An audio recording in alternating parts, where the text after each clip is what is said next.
जगदम्ब जगदम्ब जगदम्ब जगदम्ब जगदम्ब जगदम्ब जगदम्ब छत्रपति खड्गधर कवडीमाळ चापधर वज्र तेज रुद्र। सैकड़ों सालों बाद भी हम शिवाजी महाराज के चरित्र का अभ्यास करते हैं। इतिहास हमें बहुत कुछ सिखाता है। ये हम पर निर्भर है कि हम उस घटनाओं से क्या सीखते हैं। जो इतिहास से सीख लेता है वही इतिहास रचा सकता है। महाराज ने बचपन से शस्त्र और शास्त्रों का गहन अध्ययन किया था। हजारों सालों की परंपरा, वैभव, संस्कृति को समझा था। फिर ऐसा क्या हुआ कि हम पर बाहरी देश से आए हुए लोगों ने राज किया? क्यों वह हमारे बहादुर योद्धाओं पर भारी पड़े? धीरे धीरे महाराज के ध्यान में काफ़ी चीज़ें आने लगी। कहाँ हम थे, कम थे, क्यों हम कम थे? महाराज ने जाना कि बाहरी आक्रमण जब वो होता था वे सैनिक घोड़े पर से आते थे, हमारी सेना को, जनता को लूट कर चले जाते थे। हमारे लोग अभी पैदल ही थे, मतलब स्पीड में भी कम और शक्ति में भी कम।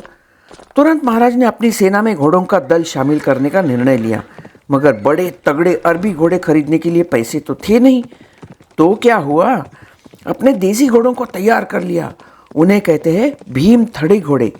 कद काठी में ये छोटे होते थे, मगर मराठों के लिए यही तो सही थे। मराठों की हाइट 5 फुट 3 इंच से लेकर 5 फुट 7 इंच तक। चढ़ने उतरने में देसी घोड़े एकदम ठीक थे। और एक बात, इन्हें चना या अलग स्पेशल खुराक की जरूरत भी नहीं थी। ये स्पीड में कम जरूर थे, मगर इनका स्टेमिना ज़बरदस्त था। तो ऐसे घोड़ों का एक दल बनाया। कुछ अरबी घोड़ों को लूट में जो मिले थे उनको संदेश भेजने के लिए या तो सेना प्रमुख को दे दिए गए। इस तरह सेना में प्रमुख बदलाव लाया गया। मगर कभी हाथी सेना में नहीं रखे तो कम खर्चे वाले बैलगाड़ियों का सामान लाने ले जाने में काम आए, ऐसा इस्तेमाल किया। ये तो ठीक है, मगर शस्त्र कौन से थे ये तो हम जानेंगे आज। एक बार कुछ किसान महाराज के पास आए। महाराज महाराज, हमारी खेती अनाज को बचा लो महाराज। आदिल शाह के सैनिक आते हैं, अनाज ले जाते हैं और खेत खराब करके चले जाते हैं। महाराज ने 1 मिनट विचार किया और बोले, क्यों? आपके खेत में चिड़िया पंछी तो आते होंगे, पूरी फसल खराब करते होंगे, तब तुम क्या करते हो? बस वही करो। ओ, फिर क्या? दूसरे दिन सुबह सभी किसान इकट्ठा हुए और अपने अपने खेतों के बॉर्डर पर खड़े हो गए। जैसे दूर से घोड़ों की आवाज़ आ गई, सब तैयार हो गए। फिर क्या? जैसे ही लुटेरे पास आते हुए दिखे, सब ने निकाले अपने अपने हथियार, मतलब गुलेल। पत्थर तो पड़े ही थे, बस ऐसे तेजी से पथराव हुआ कि सब लुटेरे जो भागे तो फिर से लौट कर नहीं आए। तब से एक महत्वपूर्ण हथियार में इसका नाम शामिल हो गया।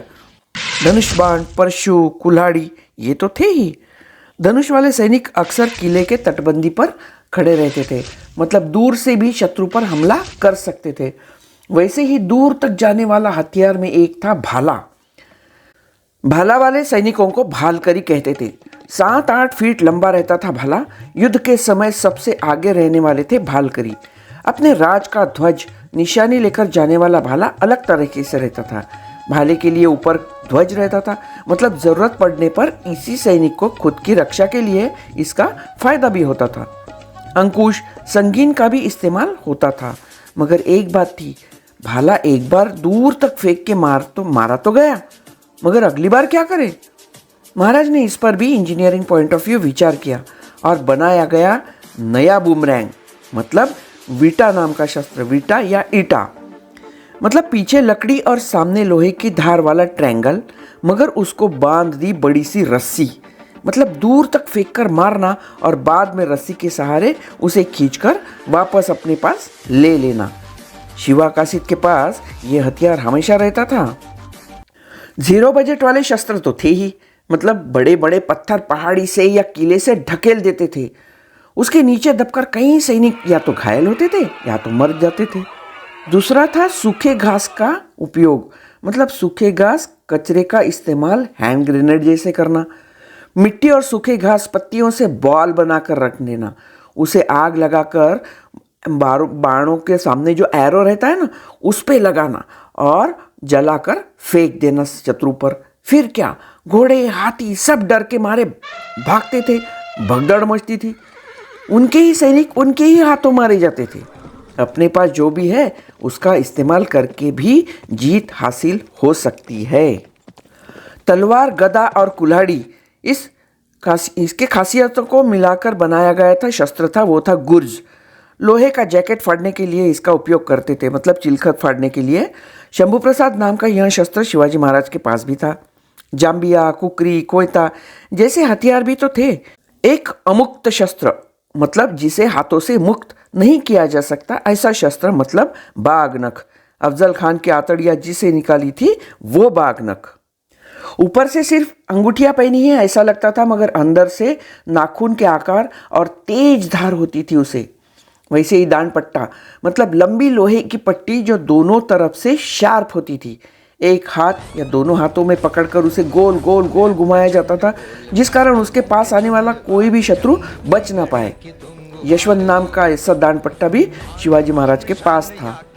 कट्यार कट्यार एक ऐसा ही शस्त्र जो हरेक अपने साथ रखता था। बड़े बड़े लोग, राजा महाराजा तोहफे के तौर पर यह देना पसंद भी करते थे। कई बार इस पर हीरे मोतियों की नक्काशी भी की हुई थी। मगर था तो शस्त्र जिसे कई स्त्रियां अपने रक्षा के लिए भी रखती थी। सांबर सिंह मतलब स्टैग के सिंह देखे हैं ना, बड़े बड़े। ये अपोजिट डायरेक्शन में मतलब एक तरीके में ढाल पर फिक्स करते थे। सिंह के सामने भाले जैसा ट्रायंगल लगाते थे, वो था माड़ू। अलग अलग तोहफे भी थी। ढाल जो चमड़ा, कछुए की पीठ, गेंडे की पीठ इसके चमड़े से बनाई जाती थी, यह संरक्षण के काम आती थी। ये हो गए अनेक प्रकार के शस्त्र। मगर मराठा सैनिक देखोगे तो तलवार के साथ ही दिखाई देंगे, मतलब सबसे पसंदीदा और हमेशा साथ रहती थी वो तलवार। इसमें भी प्रकार थे। एक थी पूजा की तलवार, युद्ध की तलवार और सजा देने वाली अलग तलवार। अब देखते हैं प्रकार। सीधी लंबी तलवार जिसे कहते हैं धोप तलवार। घुड़सवार जो होते थे उनके पास ऐसी तलवारें रहती थी। इसका वजन 700 से 1200 ग्राम तक ही रहता था। कुछ ब्लेड्स परदेश से भी मंगवाई गई थी, इसलिए इसे फिरंगी धोप भी कहते थे।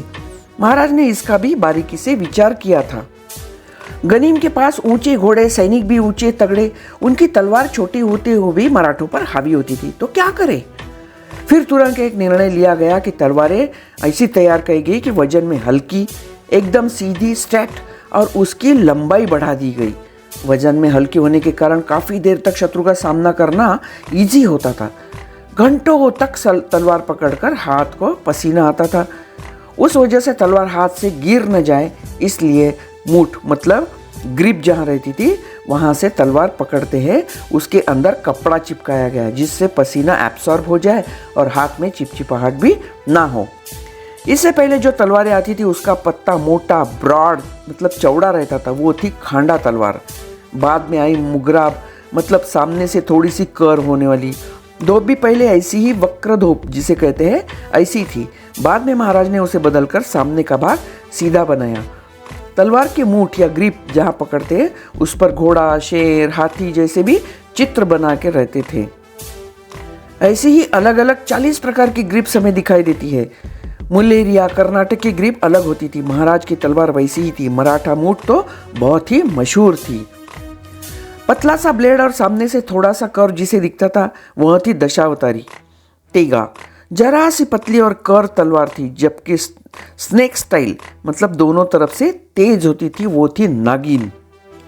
नागिन जैसी ही मगर एक तरफ से आरी जैसी दिखने वाली वो थी मगरी। गद्दारा या जफर ताकिया ये अलग प्रकार की तलवारें होती थी, जिससे गुनाहगारों को सजा मिलती थी, मतलब उनका शिरच्छेद किया जाता था। पूजा में रखने वाली या किसी को भेंट स्वरूप देने वाली या किसी को सम्मान स्वरूप देने वाली तलवारें अलग होती थी। इसका वजन भी थोड़ा ज़्यादा ही होता था। इसे बहुत आदरपूर्वक दिया जाता था और लिया भी जाता था। जैसे पावनखिंड की युद्ध जीतने के बाद बांदल देशमुख इन्हें तलवार का सम्मान दिया गया था। नारियल तेल, अदरक का रस, हल्दी, वैक्स लगाकर तलवार की अच्छी तरह से साफ करने से वो ज़्यादा दिन तक अच्छी रहती थी और उसका लोहा काफ़ी साल तक भी टिक पाता था। अब जानेंगे शिवाजी महाराज के तलवारों के बारे में। युद्ध सिर्फ अस्त्र और शस्त्र से जीता नहीं जा सकता, तो वो जीता जाता है साहस, शौर्य और धैर्य से। इसकी मिसाल है शिवाजी और संभाजी महाराज।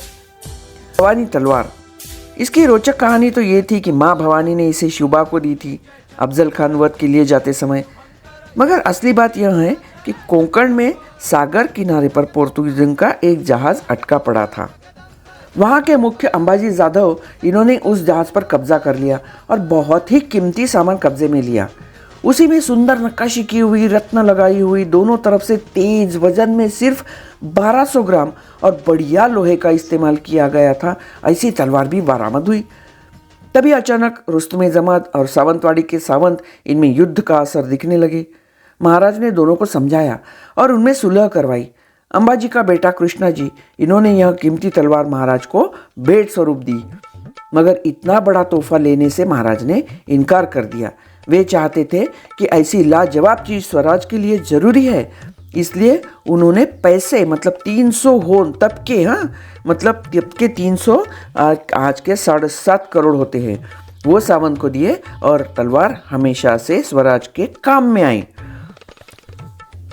भवानी तलवार 7 मार्च 1659 मतलब अफजल खान के वध के पहले से ही महाराज के पास थी। अब राजा की सभी बातें प्रजा को पता तो नहीं रहती ना, इसलिए महाराज ने जब कहा कि भवानी माता ने तलवार भेंट दी है, तब वहाँ एक मॉरल बूस्ट करने का प्रयोग था। शिवाजी महाराज ने प्रतापगढ़ पर किया हुआ पराक्रम, पनाला का युद्ध, ये सभी खबरें शाहजी महाराज तक तो पहुँचती ही थी। 1662 में जब शाहजी राजे पूना आए थे, वहाँ से वे जेजूरी गए अपने लाडले शिवाजी को मिलने। वहाँ उन दोनों की सालों साल बाद मुलाकात हुई। अब शाहजी महाराज ने शोभा को उनके पराक्रम के तोहफे के बदले में एक काफ़ी अच्छी तलवार भेंट की। तब कुछ मोबाइल, मोटरसाइकिल ऐसी चीज़ें तो रहती नहीं थी, देते थे तो घोड़ा या तलवार या ऐसी ही चीज़ें तब तोहफे में देते थे। महाराज की तुलजा भवानी पर काफ़ी श्रद्धा थी, इसलिए तुलजा माँ मुझे हमेशा यश देगी, इसलिए इस तलवार का नाम होगा तुलजा तलवार। सिंधुदुर्ग में शिवराजेश्वर का जो शिव मंदिर है, वहाँ यह तलवार सम्मानपूर्वक रखी भी गई है। वैसे महाराज की ज़्यादा ही पसंदीदा तलवार थी, वो है जगदम्बा। महाराज को भवानी तलवार के सभी गुण बहुत ही अच्छे लगते थे, मतलब कम वजन, हल्की, तेज धार, बढ़िया ग्रिप। इस वजह से काफ़ी देर तक युद्ध करने के बाद भी थकान कम होती थी। ऐसी तलवारें हमारे सरदारों के पास, सिपाहियों के पास होनी चाहिए। ये सोचकर महाराज ने एक नई तरीके की तलवार सोची, जैसे उसकी लंबाई 3.5 से 4.5 फीट लंबी बनाई गई, हल्की, एकदम स्ट्रेट ऐसी तलवारें सोची, क्योंकि मराठी सिपाही हाइट में कम होते थे, उनकी ऊंचाई कैसे बढ़ाए, इसलिए तलवार लंबी बनाई जाए। सबसे अच्छी तलवारें बनती थी स्पेन, माद्रिद मतलब टोलेडो में। महाराज ने इंटरनेशनल एक्सपोर्ट में स्पेन की मदद की और बड़ा सा कंसाइनमेंट दिया, मतलब ब्लेड फिरंगी इंपोर्टेड और ग्रिप इंडियन, ऐसे दोनों की कॉम्बिनेशन से नई तलवारें बनाई गई। स्पेन के राजा ने बड़े ही सम्मान के साथ शिवाजी महाराज को एक अप्रतिम रत्नों से सजाई तलवार भेंट की थी, वही है जगदम्बा तलवार। स्वराज बाद में सातारा और कोल्हापुर ऐसे विभागों में बंट गया था। कोल्हापुर के गद्दी पर चौथे शिवाजी राज कर रहे थे, वे उम्र में काफ़ी छोटे भी थे। प्रिंस ऑफ वेल्स मतलब 7th एडवर्ड जब हिंदुस्तान में आए थे, तब उन्हें यह तलवार भेंट स्वरूप दी गई थी, जो आज भी सेंट जेम्स पैलेस या रॉयल कलेक्शन लंदन में रखी गई है। तो दोस्तों, यह थी जानकारी मराठों के शस्त्रों की। हमने गुरिल्ला वार कैसे करते थे ये भी देखा और शस्त्रों के बारे में भी जाना है। शस्त्र तो काफ़ी अच्छे थे ही, मगर मराठों की मानसिकता जो अपने राजा प्रति थी वो लाजवाब थी। इसलिए कहते हैं, जो मर के भी नहीं हटता वो था मराठा। तो ऐसे ही नए नए एपिसोड में जल्दी हम मिलेंगे। जय शिवराय। नवराजगड गावर